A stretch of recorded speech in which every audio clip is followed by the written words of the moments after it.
UNESCO pada tahun 2012 melansir indeks tingkat membaca orang Indonesia hanya 0,001. Itu artinya, dari 1.000 penduduk, hanya 1 orang yang mau membaca buku dengan serius.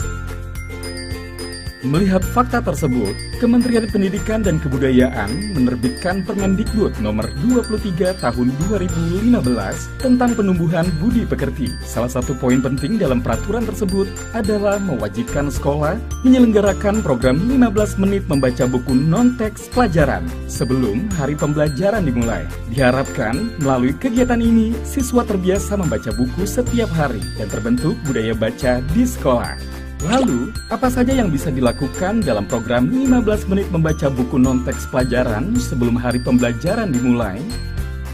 Pertama, membaca nyaring. Dalam metode ini, guru membacakan buku kepada siswa dengan suara nyaring. Siswa mendengarkan dan menyimak dengan seksama. Yang perlu diperhatikan, guru selalu menjaga interaksi dengan siswa. Bisa saja saat dan setelah pembacaan buku, guru dan siswa berdiskusi mengenai isi buku.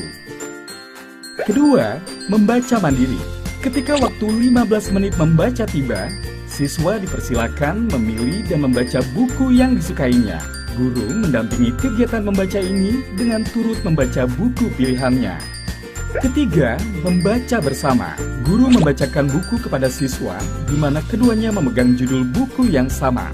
Guru membaca dan siswa menyimak dengan seksama. Pada siswa dalam jumlah besar, guru dapat menggunakan buku besar atau big book. Keempat, membaca terpandu. Dalam metode ini, guru membuat kelompok membaca. Tiap kelompok terdiri dari 4-6 siswa. Guru memandu siswa membaca bacaan yang sama. Guru juga dapat meminta siswa membaca secara bergantian. Setelah kegiatan membaca bersama selesai, guru mengajak siswa mendiskusikan bahan bacaan. Ada beberapa hal yang perlu diperhatikan dalam kegiatan membaca. Buku yang digunakan adalah buku bacaan selain buku pelajaran. Siswa diperkenankan untuk membawa buku dari rumah.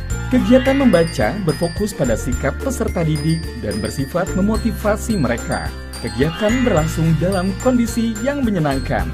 Guru menjadi teladan membaca bagi siswa, sehingga guru turut membaca saat siswa membaca. Hal-hal yang biasa didiskusikan setelah membaca.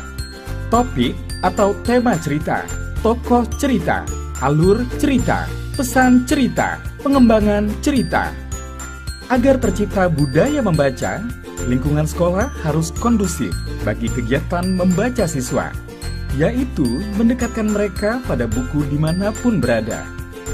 Sudut baca, lokasi berada di bagian belakang kelas, menyediakan buku-buku fiksi dan non-fiksi, dihiasi poster kampanye membaca, dapat diperkaya oleh buku yang dibawa siswa, dapat berupa bacaan koleksi perpustakaan yang dirotasi secara bergilir.